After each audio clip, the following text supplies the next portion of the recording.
Bonjour, donc je vais vous montrer la grange que vous avez vue à Villiers-en-Plaine par l'intermédiaire de mes annonces. Donc je vais commencer par vous expliquer au niveau de la mitoyenneté.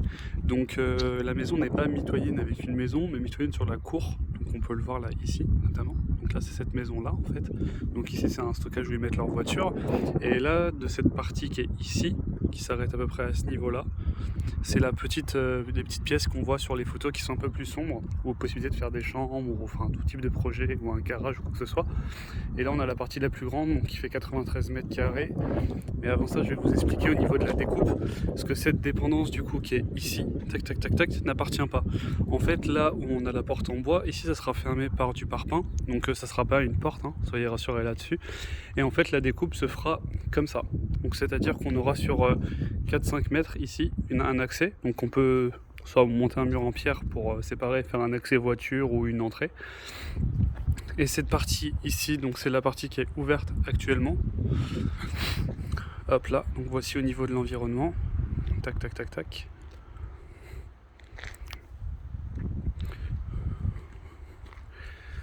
Donc voici la grande et spacieuse pièce de vie.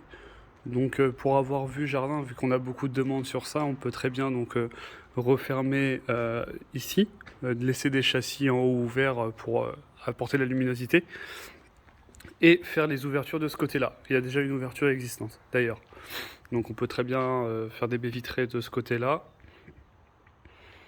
Et donc on a une hauteur sous plafond qui est de 5,50 m.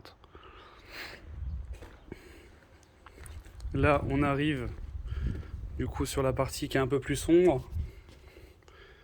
Tac tac tac. Donc on peut garder cette ouverture ici. Donc ça peut très bien être aménagé en une chambre. Là on peut faire des ouvertures aussi sur ce côté là, ce qui est déjà existant. Là-bas au fond aussi on en a deux. Et après on peut mettre des Velux ou des choses comme ça pour apporter de la lumière. Ou alors le conserver en garage ou stockage ou quoi que ce soit. Et faire la partie habitable principalement sur cette partie là. C'est les deux types de projets qui peuvent exister. Après, au niveau du jardin, je vais vous expliquer la découpe et vous montrer l'environnement. Donc le jardin part de ce niveau-là et s'arrête à peu près ici, tac tac tac. Et on a la balise orange qui est là-bas, que je vous zoome, tac tac. Et se finit sur cette longueur. La parcelle du coup un peu plus boisée qui est sur le fond appartient aussi à la maison qui est à côté. Donc au niveau du géomètre, donc on va aller jusqu'à la fin de la balise pour que je vous explique. Et comme ça je vous montre l'environnement en même temps à proximité.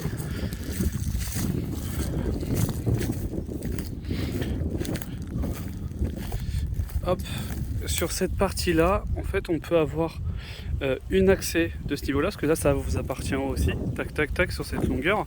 Donc ça peut faire un accès véhicule en fait. Donc on peut très bien faire une grande allée qui vous emmène en fait sur le grand jardin qui reste à ce niveau là, qui fait 700 mètres carrés. Donc voilà, donc à savoir cette partie de jardin, il n'y aura pas de construction, hein, ça restera un jardin tel quel, ça appartient à la maison qui est ici. Et la petite dépendance du coup qui appartient à la maison qui est en face, ce sera un stockage. Donc voilà, en espérant vous avoir apporté plus de précisions sur ce bien pour planifier éventuellement une future visite. Merci, bonne journée, au revoir.